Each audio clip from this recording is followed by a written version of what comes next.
Hey, it's Joey with Imzz. We're back in the shop today. We're doing something a little different. This 13 Fat Bob belongs to a friend of ours, Bryan.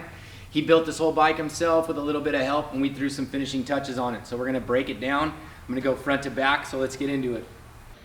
All right, starting up front, he went and he had his machinist machine down these XR1200 trees so he could run regular 3.5-inch spacing handlebars. And then since he's got this inverted front end now, he's got these dual Brembos as well as dual floating rotors. Now he's running a 130 front tire, nice and beefy, taking those turns. If you're wondering about that fucking gnarly headlight, I'm not sure who put that in there, but I'm sure you can find it on Amazon. And then we just recently threw this 2.0 crash bar on here. He went through and did all fresh black powder across the motor, push rod tubes, tappet blocks, all new points covers and derby covers. Up front, he's got our FXRT and carbon fiber. And then he had his painter go ahead and do some custom graphics on here. A little bit of the raw carbon, little mixture of some custom paint. He did chose not to do audio in the fairing, so everything's nice and lightweight. Moving back from the fairing, he's got our Imzz Legacy risers with ODI mid-bend bars, all factory hand controls, still shaved OE levers, no ball on the end. And then he's also running these built well grips. Moving back from the whole tree section, he had his fabricator do these notches in the tank, and then they went ahead and inlaid all these carbon fiber panels in here. And everything's several layers of clear, so you can't feel any of the seams and all this graphic and carbon fiber.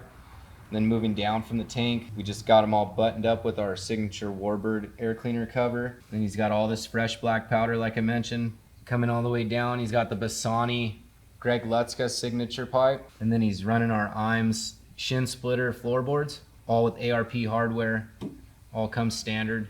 Moving to the back, he's got the Flow V2 for passenger pegs with stock passenger peg mounts, again all ARP hardware. He's running our Imzz signature saddleman seat with the tuck and roll. Some guys prefer the tuck and roll, that way there's a little less cracking, a little more cushion under your ass. And then he's got these Öhlins HD 2202 shocks. Some of this stuff's a little bit of a mixture from Street Bob parts and Fat Bob parts, so she's a pretty classy looking Fat Bob.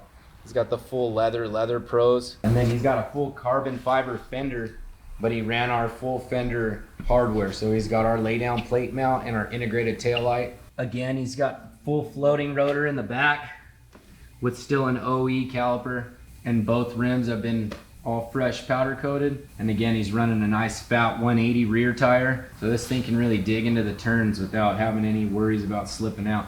Moving down from the leather pros, if you look down under the bike, you'll see we got him, hooked him up with a Spooth rear stabilizer to get that swing arm pivot, so it'll stop fucking putting so much load on that transmission mount in the back.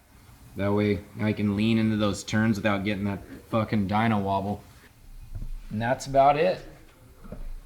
All right guys, that's a wrap on this one. We're gonna get it out in the sun, let you look at it. Like, subscribe, comment, tell us if you fucking like this shit or not. We'll do more of these if you guys dig them, so get out there, ride your bike. I gotta go, got shit to do.